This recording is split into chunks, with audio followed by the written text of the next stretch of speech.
Hello दोस्तों, मैं दिनेश चौधरी आप सभी का स्वागत करता हूं आपके अपने YouTube channel PSC by DC sir.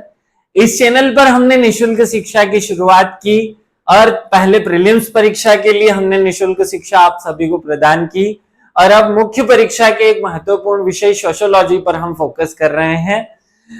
लेकिन शायद लग रहा है कि आप सब लोगों के लिए इस विषय की और हमारे द्वारा दिए जा रहे कंटेंट की और हमारे पढ़ाए जाने वाले पैटर्न की आवश्यकता नहीं है। इसीलिए शायद 100 बच्चे भी इस वीडियोस को नहीं देखते हैं अच्छे से, या शायद हम बच्चों के लिए लाभ का विषय नहीं है। तो इस विषय पर विचार किया जाना चाहिए कि अगर हम कुछ वीडियो बनाते हैं, हम रोजाना एक वीडियो आप तक पहुंचाने का लक्ष्य रखते हैं। साथ में हमने एक और क्लास शुरू की जिससे आपको आंसर राइटिंग न्यूज़पेपर के कंटेंट को कैसे डाल सकते हैं इस पर फोकस कराना शुरू किया।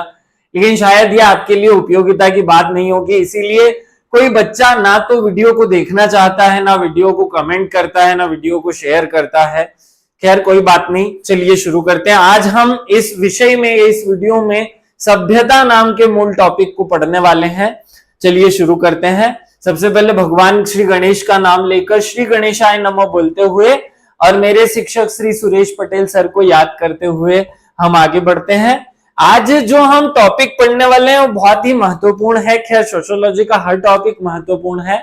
सोशियोलॉजी जो कि दूसरे पेपर के पार्ट बी में है, इसमें हमने 2 लाइन जो ऊपर के मूल रूप टॉपिक हैं वो सारे पढ़ चुके हैं। सामाजिक समरसता के तत्व ये हमने लास्ट क्लास में पढ़ा था। सभ्यता एवं संस्कृति की अवधारणा ये आज का टॉपिक होगा, लेकिन क्योंकि इसमें से संस्कृति हम पहले ही पढ़ चुके हैं तो इसे हम आज थोड़ा सा बहुत शॉर्ट में समझेंगे, जबकि मूल टॉपिक हमारा सभ्यता होगा। चलिए इसे शुरू करते हैं।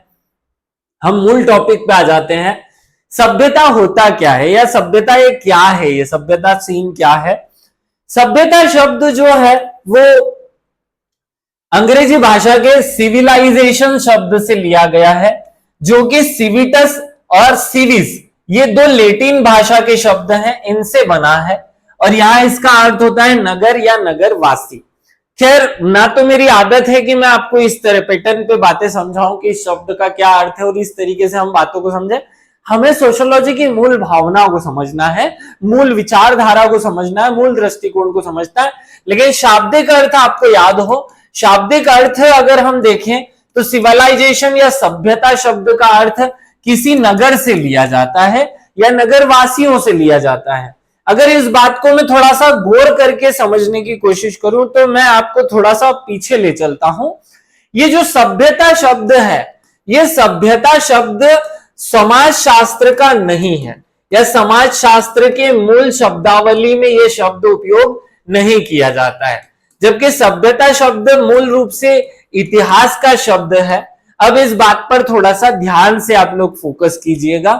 देखिए, जब समाज शास्त्र विषय बना तो संस्कृति शब्द को ही मूल रूप से मूल शब्दावली में शामिल किया गया, वहां सभ्यता शब्द नहीं था।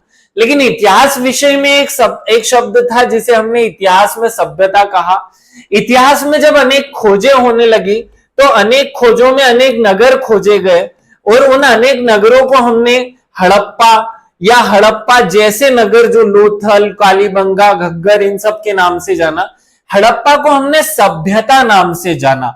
अर्थात इतिहास में यह सभ्यता शब्द पहले से था और किस रेफरेंस में उपयोग होता था, किसी नगर या शहर को हड़प्पा सभ्यता अर्थात हड़प्पा के नगर को शो करने के लिए इतिहास में इस शब्द का उपयोग किया जाता था। लेकिन मैं आपको यहां थोड़ा समझाने के लिए दूसरे तरीके से दूसरे प्लेस पर ले चलता हूं।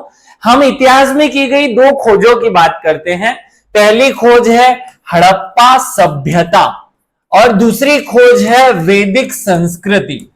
अब यहां 2 शब्द आ गए हैं। पहला शब्द है हड़प्पा सभ्यता और दूसरा शब्द है वैदिक संस्कृति। आज तक आपने इस विषय पर विचार नहीं किया होगा, लेकिन आज मैं आपको इस विषय पर विचार करवाना चाहता हूं कि हमने हड़प्पा को सभ्यता के नाम से जाना, लेकिन वैदिक को संस्कृति के नाम से जाना। आप आर्यों की बात करेंगे तो आर्यों का जो समय है इतिहास में, उसे आर्य सभ्यता नहीं कहा जाता, उसे आर्य संस्कृति कहा जाता है। और ऐसा क्यों कहा जाता है, इस पर थोड़ा सा हम फोकस करते हैं, इस पर विचार करते हैं। हड़प्पा से जो हमें वस्तुएं प्राप्त हुई है, जो चीजें प्राप्त हुई, वो केवल वस्तुओं के रूप में है, अर्थात वो केवल हार्ड कॉपी के फॉर्मेट में है। अर्थात वहां से हमें वहां की जो लिपि है, वहां की जो भाषा है, उसे हम अभी तक डिकोड नहीं कर पाए हैं।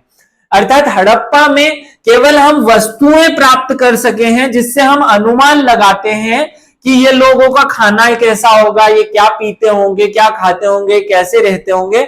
वहां हमें लिखित रूप में, विचारिक रूप में, वहां वैचारों के रूप में, भाषा के रूप में, साहित्य के रूप में या ज्ञान के रूप में कोई भी बात प्राप्त नहीं हुई है। जबकि अगर दूसरे पक्ष की बात की जाए वैदिक संस्कृति की, तो वैदिक संस्कृति अर्थात हम बात कर रहे हैं आर्य और अनार्य की, वहां से हमें कोई भी वस्तु प्राप्त नहीं हुई। वहां से हमें केवल किताबें प्राप्त होती हैं, या किताबों में भी हम बात करें तो वेद, ऋग्वेद, उपनिषद, ऐसी बातें प्राप्त होती है, ऐसे ग्रंथ प्राप्त हुए हैं। कुल मिलाकर मैं कहूं तो वहां से केवल साहित्य प्राप्त हुआ है, और इस साहित्य में बहुत सारा ज्ञान है, बहुत सारी बातों का वर्णन है। जबकि वहां से फिजिकल हमें एक भी चीज नहीं मिली, ना तो वहां से हमें ऑक्सफोर्ड पद्धति या फिर नगर नियोजन मिला, ना हमें नदी के किनारे कोई समाधि स्थल मिला, ना ही हमें कोई मनके बनाने का कारखाना मिला। जबकि अगर हम हड़प्पा की बात करें तो वहां से हमें नगर नियोजन कैसा था, घर कैसे थे, सीढ़ियां कैसी थी, अन्नागार कैसा था, सब कुछ मिला।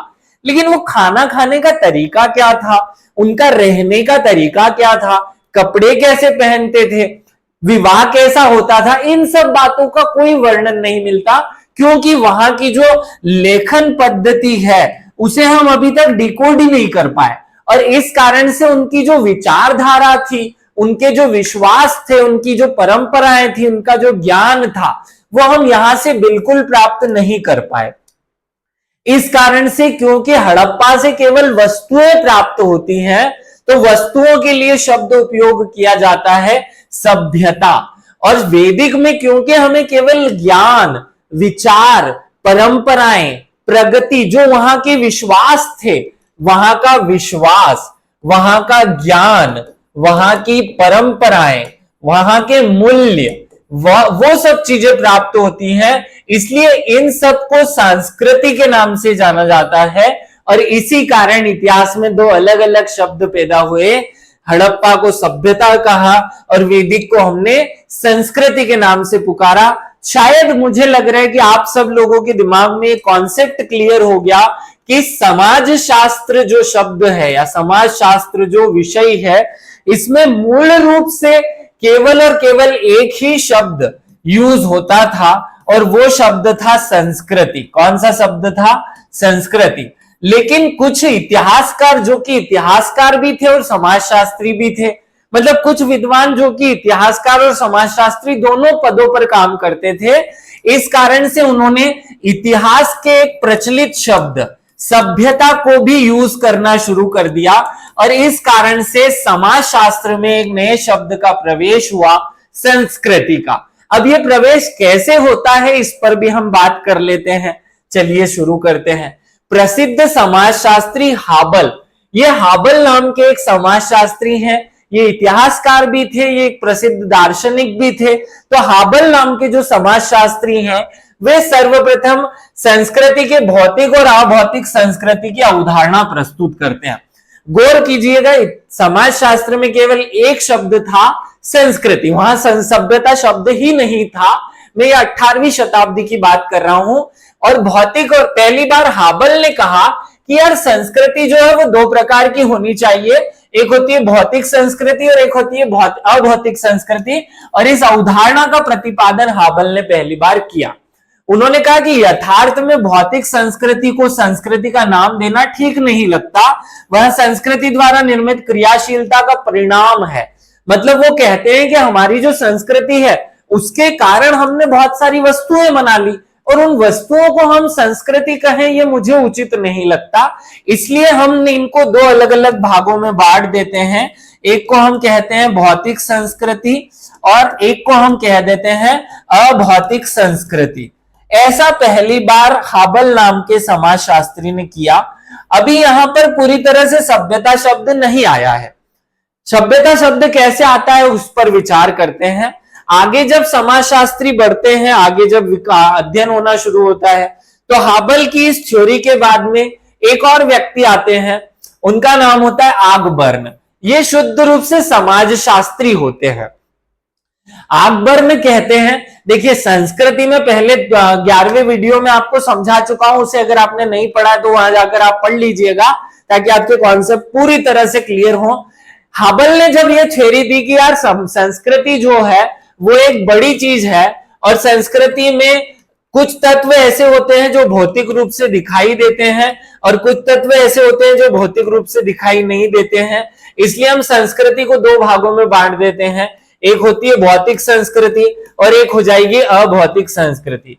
इसके बाद एक नए समाजशास्त्री आगबर्न आते हैं। आगबर्न ने अपनी एक किताब लिखते हैं जिसका नाम होता है सोशल चेंज। क्या नाम है? Social change. ये नाम की एक बुक लिखते हैं और इस बुक में बड़े अच्छे से डिफाइन करते हैं कि भैया जो संस्कृति है उसके दो पक्ष होते हैं, एक होते हैं भौतिक पक्ष और एक होता है अभौतिक पक्ष। भौतिक पक्षों में हम केवल वस्तुएं जिसमें आविष्कार, निर्माण, सड़कें, घर, मकान, कंप्यूटर, मोबाइल, पंखा, इलेक्ट्रिक की वस्तुएं सब शामिल करते हैं। लेकिन अभौतिक संस्कृति में हम केवल विचार, आदतें, हम केवल परंपराएं, इन बातों को सम्मिलित करते हैं जो कि अमूर्त रूप में होती है। इसलिए मेरा ये हमारे जो आगबर्न है वो कह रहे हैं कि भैया इसलिए मेरा मानना है कि हमें भौतिक संस्कृति के लिए कोई नया शब्द उपयोग कर लेना चाहिए और इस नए शब्द को हमें क्योंकि इतिहास में पहले से एक शब्द प्रचलन में है और वो है सभ्यता, तो उसे ही उपयोग कर लेना चाहिए। दोनों विषय में समानता आ जाएगी। इसलिए ये प्रस्ताव देते हैं कि भैया भौतिक संस्कृति के स्थान पर सभ्यता शब्द का उपयोग किया जाना चाहिए। अब वही होगा, कुछ समाजशास्त्री स्वीकार करेंगे और कुछ समाजशास्त्री अस्वीकार करेंगे। इस प्रकार की एक द्वंदात्मक स्थिति पैदा होगी। तो पहले समझ लो कि आगबर्न मूल रूप से कह क्या रहे थे। वो कहते हैं कि भौतिक और अभौतिक नाम की दो संस्कृतियां होती हैं। संस्कृति के दो रूप होते हैं। पहले को उन्होंने मटेरियल संस्कृति कहा और दूसरे को नॉन मटेरियल संस्कृति कह दिया। फिर उन्होंने कहा कि यार ये दो एक जैसे नाम होंगे, अभौतिक संस्कृति, भौतिक संस्कृति, उससे अच्छा है भौतिक के लिए कोई नया शब्द उपयोग कर लिया जाए। तो अमेरिकन समाजशास्त्री जो है अकबर ने प्रस्ताव देते हैं कि भौतिक संस्कृति को सभ्यता कहा जाना चाहिए, जबकि अभौतिक संस्कृति को संस्कृति ही कहा दिया जाना चाहिए, ताकि हम दोनों विषय में इतिहास और समाजशास्त्र में समानता स्थापित कर सके और यहां से एक नवीन विचारधारा का जन्म होता है और समाजशास्त्र में भी सभ्यता शब्द का उपयोग किया जाने लगता है। अभी भी वो पूरी तरह से स्वीकार योग्य नहीं है। सारे समाजशास्त्री सभ्यता शब्द को समाजशास्त्र में स्वीकार नहीं करते, वे उसे भौतिक संस्कृति ही कहते हैं, लेकिन फिर भी अन्योन्य रूप से वो शब्द उपयोग होने लगता है। अब वो कहते हैं कि भैया भौतिक संस्कृति क्या होती है? भौतिक संस्कृति के अंतर्गत मानव द्वारा निर्मित सभी भौतिक और मूर्त वस्तुओं को सम्मिलित किया जाता है, जिन्हें हम देख सकते हैं, जिन्हें हम छू सकते हैं, जिन्हें हम इंद्रियों के माध्यम से आभास कर सकते हैं। भौतिक संस्कृति में हम घड़ी, पेन, पंखा, मोटर, मशीन, औजार, वस्तुएं, वाद्य यंत्र, रेल, जहाज, सड़कें, टेलीफोन, घर, सब कुछ जो कि हमने भौतिक रूप से बनाया है उसे शामिल कर लेते हैं और ये विचार जो है वो अधिकांश लोगों द्वारा स्वीकार कर लिया जाता है। फिर वो कहते हैं कि भौतिक संस्कृति की विशेषताएं देख लो, तो भौतिक संस्कृति कौन सी होगी? तो भौतिक संस्कृति जो है वो मूर्त होगी। भौतिक संस्कृति संचयी होगी। संचयी क्यों होगी? क्योंकि आप निर्माण करे जा रहे हैं, रोज कुछ न कुछ हम नई चीज बनाते जा रहे हैं, संख्याएं बढ़ती जा रही है, संचयी होगी। भौतिक संस्कृति मूर्त होगी, इसलिए इसे मापा जा सकता है। भौतिक संस्कृति में उपयोगिता और लाभ का मूल्यांकन भी किया जा सकता है। भौतिक संस्कृति में परिवर्तन शीघ्र हो जाता है। जैसे मैंने आपको पिछली बार उदाहरण बताया था कि हमारा ये जो फोन है इसका 14 में मेरे पास 14 प्लस है, इसका अगला वर्जन 15 भी आ गया, फिर 16 भी आ गया, हर साल नया वर्जन आ रहा है, तो ये जल्दी अपडेट होती है। एक स्थान से दूसरे स्थान पर संस्कृति का प्रसार होता है। जैसे कि अगर अमेरिका ने एक फोन बनाया तो आज हम इंडिया वाले लोग यूज करते हैं, एप्पल फोन को हम यूज कर ही रहे हैं। इंडिया ने ब्रह्मोस बनाया तो उसे दुनिया के दूसरे देश यूज कर ही रहे हैं, तो ऐसा जल्दी से प्रसार हो जाता है। लेकिन आप देखो कि अमेरिका ने कोई एक नई पद्धति बना दी हो किस करने की, या उनको हेलो बोलने की, या घर में रहने की, तो वो पद्धति का प्रसार नहीं होता। क्यों? क्योंकि संस्कृति का प्रसार नहीं होता, सभ्यता का प्रसार होता है। तो उन्होंने इस प्रकार से अभौतिक भौतिक संस्कृति को डिफाइन कर दिया। अब बचा जो कुछ वो अभौतिक संस्कृति में हो गया, जिसे नॉन मटेरियल संस्कृति या कल्चर कहा गया। इस अवधारणा के पक्षधर मूल रूप से मैकाइवर रहे और साथ में सोरोकिन ने उनका समर्थन किया। और सोरोकिन ने कहा कि इसे हम भावात्मक संस्कृति शब्द से भी डिनोट कर सकते हैं, क्योंकि इसमें केवल भाव, इसमें केवल विचार, आदतें, परंपराएं, ऐसी चीजें जो कि अमूर्त होती हैं उनको शामिल किया जाता है। मैकाइवर भी कहते हैं कि भैया समाज वैज्ञानिकों ने संस्कृति में केवल अभौतिक तत्वों को ही शामिल किया जाना चाहिए, सामाजिक तथ्यों के को सम्मिलित नहीं किया जाना चाहिए। और यहां पर उन्होंने केवल ज्ञान, विश्वास, विचार, धर्म, परंपराएं, इन सबको शामिल करके एक नया शब्द पैदा किया जिसे हमने संस्कृति के नाम से जाना। अब आपके शायद कंफ्यूजन क्लियर होंगे कि शुरुआत में समाजशास्त्र में संस्कृति शब्द सभ्यता और संस्कृति दोनों के लिए यूज होता था, आज भी होता है, लेकिन सभ्यता शब्द बाद में इंट्रोड्यूस किया गया। आधे से अधिक समाजशास्त्री आज भी ये स्वीकार नहीं करते कि सभ्यता जो है वो समाजशास्त्र में उपयोग किया जाना चाहिए। वे आज भी दो शब्द यूज करते हैं, भौतिक संस्कृति और अभौतिक संस्कृति, या मटेरियलिस्टिक कल्चर और नॉन मटेरियलिस्टिक कल्चर। इस रूप में आपको भी याद रखना है। चलिए हम आगे बढ़ते हैं। अब इस पर हम एक बार प्रश्न देख लेते हैं, 3 नंबर वाले, 2 नंबर वाले, 7 नंबर वाले, ताकि हम एक आउटलाइन तैयार कर लें सभ्यता की। सभ्यता किसे कहते हैं, सभ्यता की परिभाषा लिखो, सभ्यता का आशय लिखिए। 7 नंबर में कैसे प्रश्न हो सकते हैं, सभ्यता की विशेषता लिखो, सभ्यता और संस्कृति में संबंध बताओ, इनके अंदर भिन्नता या अंतर स्पष्ट करो, सभ्यता की अवधारणा को समझाओ, संस्कृति की अवधारणा को समझाओ। ऐसे ही 10 नंबर में क्या प्रश्न हो सकते हैं, सभ्यता को परिभाषित करते हुए उसकी विशेषता लिखो, सभ्यता और संस्कृति के मध्य संबंध और अंतर को स्पष्ट करो। ऐसे कुछ बहुत कॉमन से प्रश्न आपसे हो सकते हैं। अब हम सभ्यता, जो टॉपिक हम आज पढ़ रहे हैं, उसके ऊपर चलते हैं, उसमें मूल कॉन्सेप्ट पे आते हैं। अभी तक तो हमने जो बातें की वो दोनों को अलग करके आपके दिमाग में एक कॉन्सेप्ट क्रिएट किया जा सके, इसलिए की। अब हम आते हैं टाइलर नाम के जो समाजशास्त्री है, वो क्या कहते हैं सभ्यता के बारे में। सभ्यता मानव जाति की, क्या कहते हैं ये, कि सभ्यता जो है वो मानव जाति की वह विकसित अवस्था है। कौन सी विकसित अवस्था है, जिसमें उच्च श्रेणी के व्यक्ति एवं सामाजिक संगठन पाए जाते हैं, जिसका उद्देश्य मानव गुणों, शक्ति और संपन्नता में वृद्धि करना है। देखो, आप देखो, सभ्यता हम किसे कहते हैं, वस्तुओं को, चीजों को।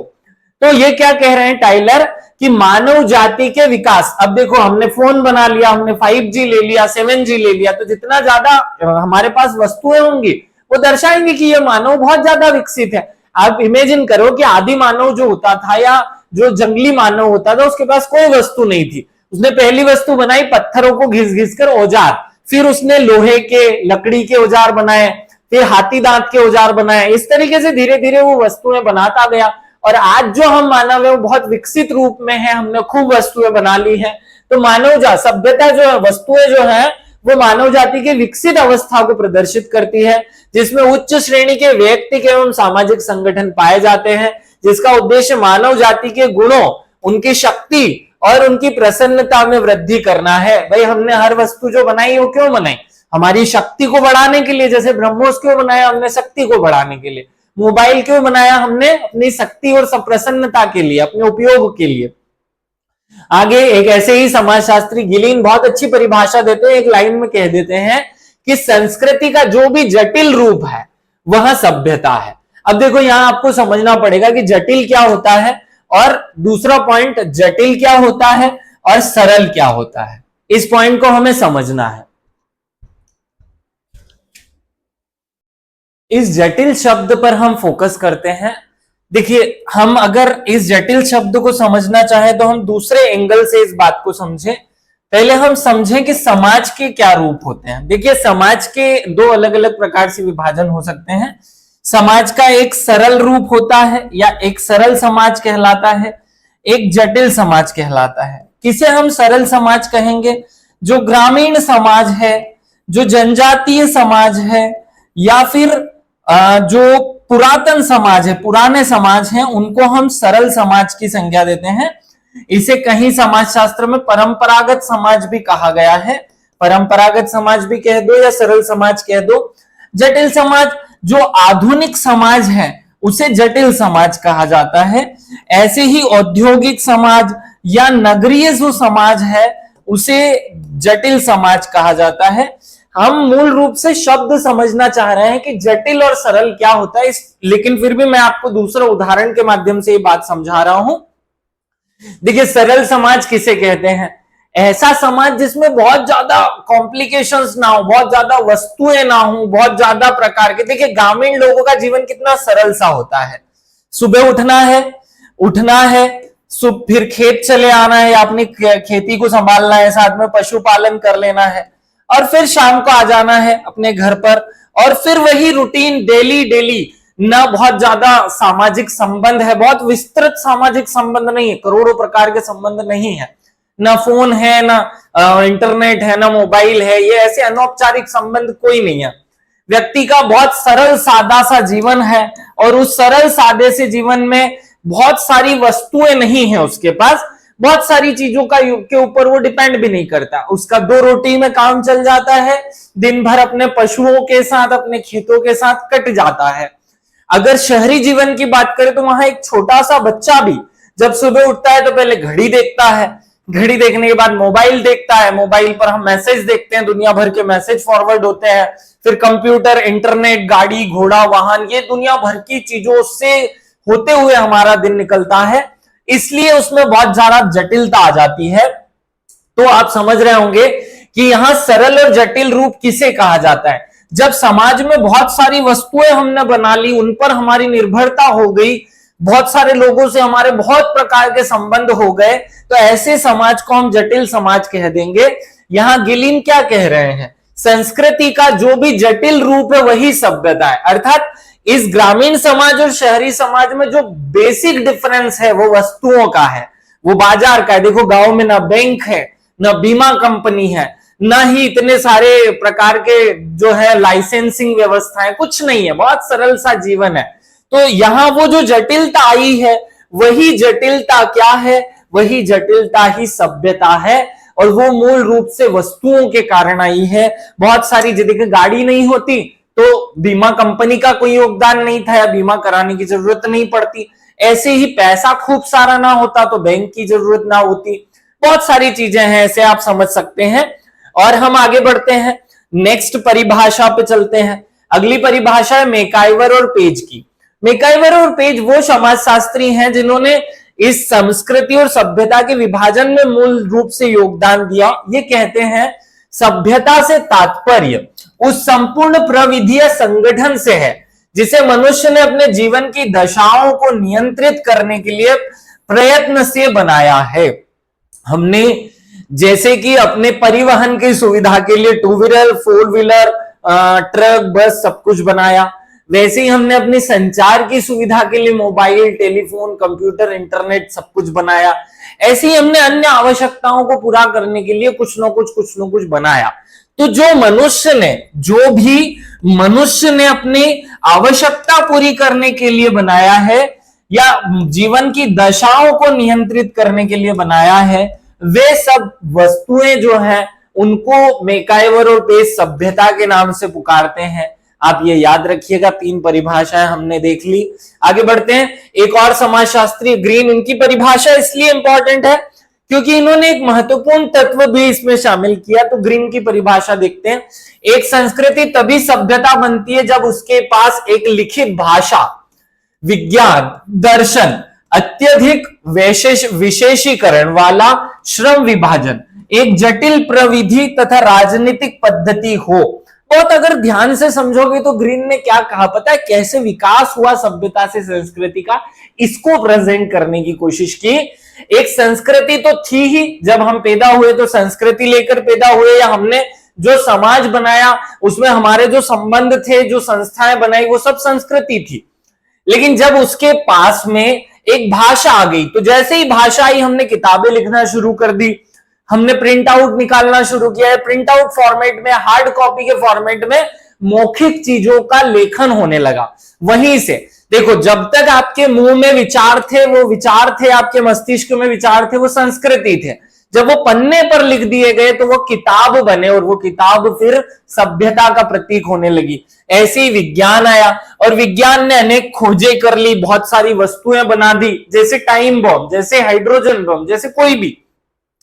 ऐसे ही दर्शन की विकास हुआ, ऐसे ही अत्यधिक वैशेषीकरण से श्रम विभाजन हुआ, एक जटिल प्रविधि और एक राजनीतिक पद्धति से शासन शुरू हुआ। तो जब ये चीजें शुरू हुई तो अपने आप संस्कृति सभ्यता में बदलती गई, अर्थात संस्कृति संस्कृति में रही, लेकिन उससे एक नई चीज निकली जिसे हमने सभ्यता कहा। ये ग्रीन की परिभाषा आप लोग जरूर याद रखिएगा। और आगे बढ़ते हैं हम। संस्कृति के भौतिक पक्ष को सभ्यता कहा जाता है। यहां एक लाइन में फिर से आपके सामने प्रेजेंट करने की कोशिश की कि भैया संस्कृति क्या है।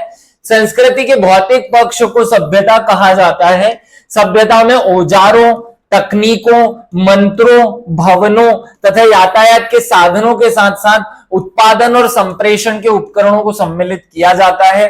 और हर बार हर परिभाषा आपको प्रेजेंट ये करने की कोशिश कर रही है कि संस्कृति और सभ्यता क्या है। देखिए, मानव जीवन को हमने सरल बनाने के लिए जो भी अलिखित, जो भी अप्रत्यक्ष चीजें बनाई, जैसे परिवार, विवाह, नातेदारी, ये सब कुछ संस्कृति है। हमारे विचार, हमारी आदतें, हमारी परंपराएं, ये सब संस्कृति में आता है। जब इन्हीं को हार्ड फॉर्मेट में लिया जाता है, जैसे स्कूल का एक बिल्डिंग, वो भी सभ्यता है।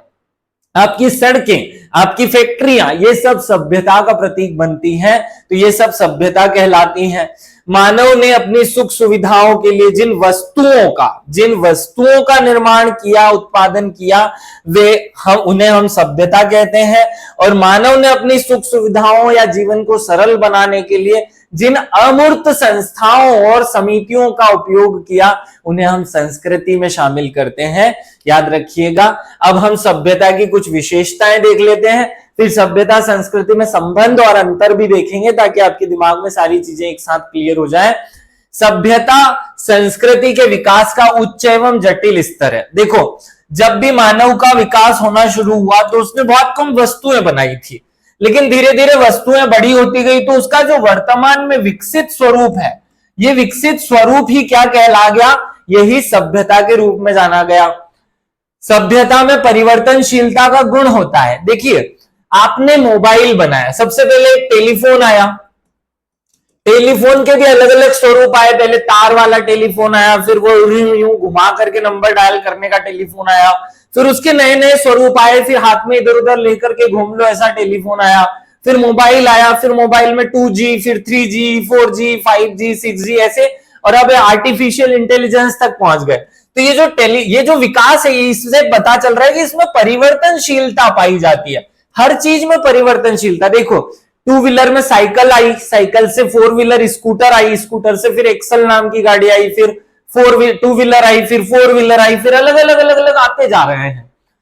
सभ्यता भौतिक संस्कृति है क्योंकि इसमें मानव निर्मित वस्तुओं को शामिल किया जाता है। ये पॉइंट बहुत खास है, याद रख लेना। सभ्यता में उपयोगिता का गुण पाया जाता है। भैया, सभ्यता के मन में अंदर हम जो भी चीजें काउंट करेंगे वो सब मनुष्य के उपयोग की है, क्योंकि मनुष्य ने वही बनाया जो उसके उपयोग का था। अब भले आप यूं इस पॉइंट की निंदा कर सकते हैं कि भैया हमारे पास बंदूक की कोई उपयोगिता नहीं, अपनी सुरक्षा के लिए उपयोगिता है। जब आप उसका आतंकवाद के लिए उपयोग करो तो फिर गलत है। तो उपयोगिता का गुण इसमें पाया जाता है। सभ्यता प्रगतिशीलता का गुण है। प्रगतिशीलता और परिवर्तनशीलता को हम एक ही मान सकते हैं। प्रगतिशीलता का अर्थ होता है केवल आगे की तरफ बढ़ना, और परिवर्तनशीलता का अर्थ होता है बदलना, अपने स्वरूप को बदलना। तो परिवर्तनशीलता तो पाई ही जाती है, लेकिन परिवर्तनशीलता का स्वरूप होता है प्रगतिशील। अर्थात आप देखेंगे कि हमने पहले फोन का उपयोग किया, फिर उसका अपडेट वर्जन आया, उसका और अपडेट वर्जन आया, और अपडेट वर्जन आया। कभी भी हम उसके डिक्रीजिंग ऑर्डर में नहीं गए, मतलब उसके कम अपडेट वर्जन पे नहीं जाते। इसका मतलब है हम इसमें प्रगतिशीलता का गुण पाया जाता है। सभ्यता मानव आवश्यकताओं की पूर्ति का साधन है, हमने बात कर ही ली। सभ्यता में एक स्थान से दूसरे स्थान पर प्रसारित होने की क्षमता पाई जाती है। जैसे मैं उदाहरण आपको दिया था कि एप्पल का आईफोन अमेरिका ने बनाया, लेकिन पूरे विश्व को प्रसारित कर दिया। रूस ने AK-47 बनाई, पूरे विश्व में मिलती है।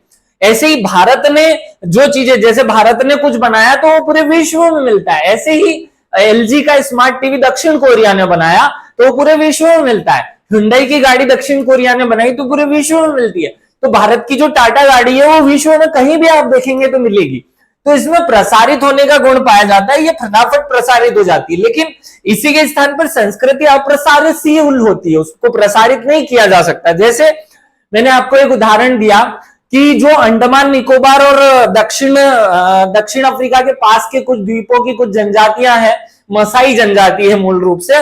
मसाई जनजाति में स्वागत करने का तरीका होता है, अपने यहाँ जब कोई मेहमान आता है तो उसके मुंह पर थूकने की पद्धति, ये कहीं और दुनिया में नहीं पाई जाती, अर्थात इसमें प्रसारण का गुण नहीं पाया जाता। सभ्यता मानव कार्यों में को सरल बनाती क्योंकि हमने वस्तुएं बनाई अपने जीवन को सरल बनाने के लिए। सभ्यता सांस्कृतिक क्रियाओं को शक्ति प्रदान करती है। संस्कृति को एक स्थान से दूसरे स्थान तक पहुंचने के लिए सभ्यता का सहारा चाहिए, क्योंकि संस्कृति अमूर्त है, उसे मूर्त रूप जब तक ना दिया जाएगा या उसे मूर्त रूप में ही एक माध्यम से ही दूसरे स्थान पर पहुंचाया जाएगा। आगे बढ़ते हैं, भौतिक और अभौतिक संस्कृति में अंतर हम एक बार और देख लेते हैं। खैर हम संस्कृति वाले टॉपिक में इस पॉइंट को पढ़ चुके हैं, लेकिन फिर भी एक बार रिवाइज कर लें। अभौतिक संस्कृति अमूर्त होती है। अभौतिक संस्कृति आप समझ गए संस्कृति है, जबकि भौतिक संस्कृति अर्थात सभ्यता जो है वो क्या है, सभ्यता मूर्त है। अभौतिक संस्कृति अर्थात संस्कृति भौतिक संस्कृति की अपेक्षा धीमी गति से परिवर्तित होती है। सही बात है। अब देखिए, आज जब पैदा हुए थे तब भी विवाह का स्वरूप वही था, आज भी विवाह का स्वरूप वही है। लेकिन आप जब पैदा हुए होंगे तो ब्लैक एंड व्हाइट टीवी चलती थी, फिर उसके बाद कलर टीवी आई, फिर बड़ी बड़ी टीवी आई, फिर उनका एलईडी स्वरूप आया, एलसीडी स्वरूप आया, और आजकल तो और ज्यादा अलग अलग प्रकार की टीवीज आने लगी है। तो ये परिवर्तनशीलता जल्दी होती है सभ्यता में, संस्कृति में परिवर्तन बहुत धीमी गति से होता है। अभौतिक संस्कृति का संबंध मानव के आंतरिक जीवन से है, जबकि भौतिक संस्कृति का संबंध मानव के बाह्य जीवन से है। सही बात है भाई, संस्कृति जो है वो हमारे विचार, आदतें, परंपराएं अर्थात आंतरिक स्वरूप से संबंधित है, जबकि भौतिक वस्तुएं, सभ्यता जो है वो बाहरी जीवन से, उसको घर बना लो, हमने गाड़ी ले ली, उसका आंतरिक जीवन से कोई संबंध नहीं। अभौतिक संस्कृति में वृद्धि धीमी गति से होती है और भौतिक संस्कृति में जल्दी होती है। अभौतिक संस्कृति की अपेक्षा भौतिक संस्कृति शीघ्र ग्राह्य होती है। देखो, भौतिक संस्कृति कोई भी जल्दी से ग्रहण कर लेता है। आदिवासियों को भी जब हमने रेडियो दिया तो उन्होंने फटाफट अपना लिया, लेकिन आदिवासियों को जब हमने अपने कपड़े पहनने का दिया या उनको हमने संबोधन करने का तरीका हमारे जैसा शहरी क्षेत्र जैसा या गांव क्षेत्र जैसा उनके पास जब भेजा या उनको दिया तो उन्होंने उसे ग्रहण नहीं किया। अर्थात जो अभौतिक संस्कृति है ये जल्दी ग्रहण नहीं होती, जबकि भौतिक संस्कृति फटाफट ग्रहण कर लेता है इंसान। और आगे बढ़ते हैं, भौतिक संस्कृति सरलता से मापी जा सकती है क्योंकि इसमें तो वस्तुएं हैं ना। आप माप सकते हैं कि 2G का विकास है, 3G है या 4G है, लेकिन अभौतिक संस्कृति का मापतोल नहीं किया जा सकता है। भौतिक संस्कृति सरल होती है और अभौतिक संस्कृति जटिल होती है, क्योंकि जो दिखेगा नहीं उसे समझोगे कैसे। जैसे परंपरा, कोई आदत, कोई विचार, कोई ज्ञान, इनको आप कैसे समझो, जबकि वस्तुओं को समझा जा सकता है। भौतिक संस्कृति संचय होती है। संचय कैसे होती है? क्योंकि आप बनाते जा रहे हैं ना, वस्तुएं बाहर ज्यादा बनाए जा रहे हैं, लेकिन विवाह तो एक बार बना था, आज भी वही है। उसमें थोड़ा बहुत परिवर्तन हो सकता है, लेकिन विवाह तो वही है। तो भौतिक संस्कृति संचयी है, अभौतिक संस्कृति में संचयिता का गुण नहीं है। भौतिक संस्कृति को मूल्यांकन लाभ और उपयोगिता के आधार पर किया जा सकता है, लेकिन अभौतिक संस्कृति सबकी अपनी अपनी है और सबकी अच्छी है, इसमें कोई बुराई नहीं होती। उस समाज के विकास का जो स्तर होता है उसके अनुसार उसकी संस्कृति होती है। आगे बढ़ते हैं, अब हम संस्कृति और सभ्यता में संबंध देख लेते हैं, रिलेशन बिटवीन सिविलाइजेशन एवं कल्चर। देखो, कल्चर और इस दोनों में डिफरेंस क्या है? तो मैकाइवर और पेज नाम के जो समाजशास्त्री है वो इनके बीच क्या संबंध बताते हैं, ये मैं आपको बता देता हूं। अगर आपसे यूं भी पूछ लिया जाए सामान्य रूप से कि सभ्यता और संस्कृति में क्या संबंध है, तो आप ये आंसर कर दीजिएगा। अगर स्पेसिफाई करके पूछे कि मैकाइवर और पेज ने संस्कृति और सभ्यता में क्या संबंध बताया है, तो भी आप यही आंसर कर दीजिएगा। तो कोई बड़ी चिंता वाला विषय नहीं होगा, ये आपको आंसर कर लेना है। हम देखते हैं कि सभ्यता और संस्कृति के मध्य क्या संबंध बताया है इन्होंने। अब हो सकता है कि स्क्रीन में थोड़ा सा फ्लक्चुएशन आ रहा हो और इसकी वजह से कुछ डिस्टरबेंस हो, लेकिन हम इसके इस पॉइंट्स को क्लियर कर लेते हैं। देखिए, पहला पॉइंट क्या लिखा हुआ है, सभ्यता संस्कृति का वाहक है। कैसे? जब भी कोई देखो संस्कृति तो अमूर्त होती है, उसको एक लोगों तक प्रेजेंट करना, जैसे हमारा खाने का तरीका, यह है संस्कृति। लेकिन खाना किसी न किसी साधन से खाया जाएगा, चम्मच से, कांटे से, हाथ से। अलग अलग समाजों में हाथ से खाना, चम्मच से खाना, कांटे से खाना या फॉक से खाना, अलग अलग साधन हो सकते हैं। तो ये जो साधन है, जो चम्मच है, वो क्या हो गई, साधन जो है वो सभ्यता है। तो सभ्यता ही तो वाहक है, सभ्यता। तो ये सेंटेंस आपसे एग्जाम में प्रश्न बन सकता है। देखो एग्जामिनर को जब कठिन प्रश्न पूछने होते हैं ना, तो वो क्या करता है, सभ्यता संस्कृति की वाहक है, स्पष्ट कीजिए, ऐसा प्रश्न हमारे एक सामने रखता है। ये जबकि बात क्या की जा रही थी, मैकायर और पेज ने संस्कृति और सभ्यता को बताने, दोनों को संबंध बताने के लिए 4 पॉइंट दिए और उन्हीं में से एक प्रश्न बना दिया।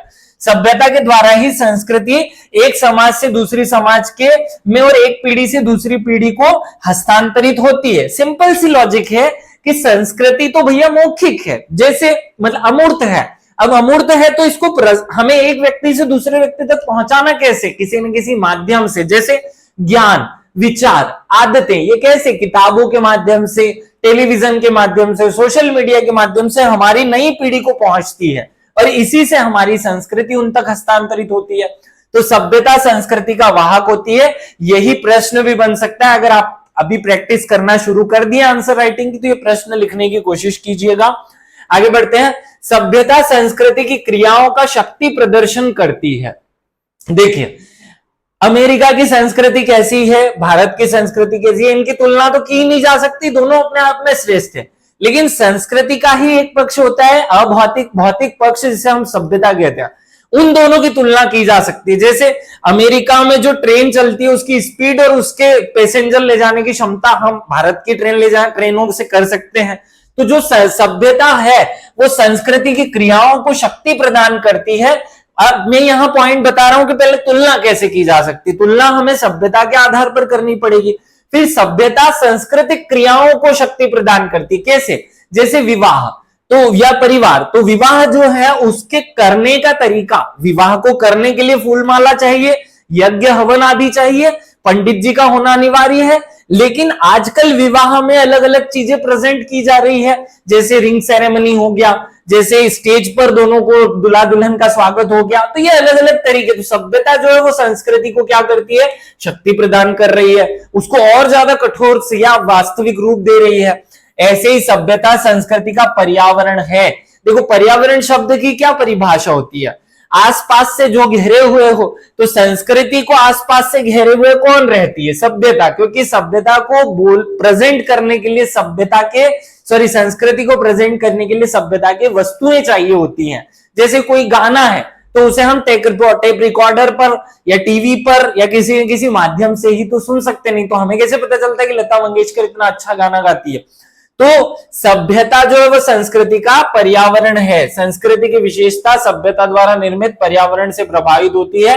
बैलगाड़ी युग की संस्कृति आज के मशीन युग की संस्कृति से भिन्न थी। ये हमें कैसे पता चल रहा है, बैलगाड़ी की तुलना जब एरोप्लेन से कर रहे हैं तो हमें पता चल रहा है कि उस जमाने की संस्कृति और आज की संस्कृति दोनों में अंतर था। आगे बढ़ते हैं। संस्कृति हमारी सभ्यता की दिशा को प्रभावित करती है। देखो ये चारों ही प्रश्न बन सकते हैं, ये भी प्रश्न बनता है, ये भी प्रश्न बनता है, ये भी प्रश्न। जब कठिन प्रश्न पूछना था ना एग्जामिनर को, ऐसे प्रश्न बनाता है। संस्कृति सभ्यता की, हमारी संस्कृति सभ्यता की दिशा को प्रभावित करती है। कैसे, देखो हमारी संस्कृति अर्थात हमारे विचार, हमारी आदतें, हमारी परंपराएं। अगर कोई समाज की संस्कृति बहुत ज्यादा विकसित है तो वो ज्यादा से ज्यादा आविष्कारों को प्रभावित करेगी। जैसे आप देखेंगे यूरोप में ज्यादा आविष्कार होते हैं, क्यों, क्योंकि वहां की संस्कृति इस बात की इजाजत देती है। भारतीय संस्कृति परंपरागत है, रूढ़िवादी है। तो यहां आदमी को टाइम ही नहीं मिल पाता है विचारों, आविष्कार करने का, अपनी जीवन की उलझनों में ही उलझा रहता है। इसलिए बहुत कम आविष्कार आपको भारत में देखने को मिलेंगे। खैर ये रीजन दोनों ही नहीं है, और भी रीजन है। खैर भारत बहुत बड़ा वैचारिक स्वरूप वाला देश रहा है, लेकिन आज की तारीख में हम धार्मिक, जातिगत, वर्ण व्यवस्था के, वर्ग व्यवस्था के, इनके ही भेदभाव में फंसे रह जाते हैं। इसलिए हमें इन सब विचारों पर फोकस नहीं मिलता, हम एक उद्यमी नहीं बन पाते। संस्कृति हमारी सभ्यता को दिशा को प्रभावित करती है। प्रत्येक युग एवं प्रकार के लोग एक विशेष वैचारिक दृष्टिकोण, अभिवृत्ति एवं दर्शन के होते हैं, और हम किसी भी प्रकार की शक्ति का प्रयोग करेंगे एवं कैसे करेंगे, किस प्रकार की वस्तुओं का आविष्कार करेंगे, ये सब उस समाज की संस्कृति द्वारा निर्धारित होता है। उस समाज की, देखो अब अफ्रीका में शून्य आविष्कार है, भारत में बहुत सारे आविष्कार होते हैं, लेकिन यूरोप में भारत से भी ज्यादा आविष्कार होते हैं। क्यों? क्योंकि यूरोप की संस्कृति व्यक्ति को स्वतंत्रता देती है आविष्कार करने की, भारतीय समाज संस्कृति उसको आधी स्वतंत्रता देती है, जबकि अफ्रीका में गरीबी इतनी है, समाज संस्कृति ऐसी है कि उनको आविष्कार का मौका ही नहीं मिल पाता। ये डिफरेंस आपको देखने को मिलेगा। हमने इस टॉपिक में क्या क्या पढ़ा?